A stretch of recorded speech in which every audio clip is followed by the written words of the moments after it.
Hello everyone and welcome to my YouTube channel. Today we're going to discuss how to download and install iOS 17 on your device.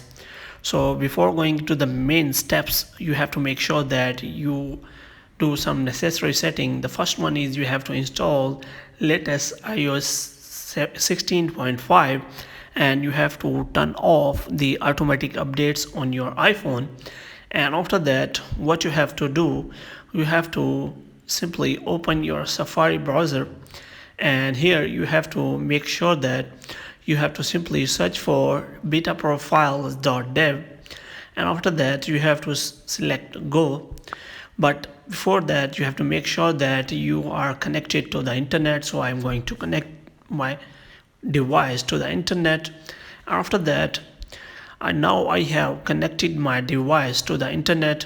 After that, I will go back to the steps that how you can download and install iOS device.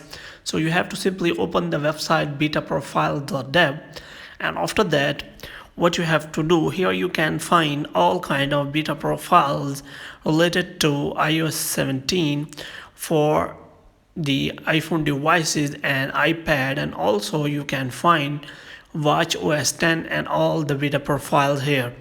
And if you scroll down, then here you can find the detail about WWDC, and here you can find the method then how you can install iOS 17 beta profile. You have to click on that.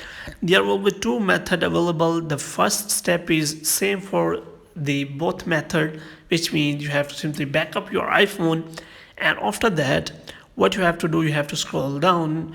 Now you have to install iOS 17 beta. First of all, you have to uninstall your old profile if you have any, and after that you have to simply go to betaprofile.dev and download iOS 16.6, and here you have to install new profile, restart your device, wait for 1 minute or 2 minutes, and after that you have to check update whether it is showing iOS 17 beta or not. The sixth steps only work if your device works on sports iOS 17. So after that, you have to simply turn off automatic updates, download the profile, and restart your phone to install the iOS 17 profile, and this kind of interface will be available here. So the second method is, as you have to simply log into your developer center in developerapple.com. You have to simply sign in your Apple ID, and after that you have to simply check for the updates, and here the beta updates will be shown. So you have to simply search for, click on iOS 17 beta profile, and after that you have to again go to updates and check for beta profile, and if iOS 17 is available, then you can simply download and install that.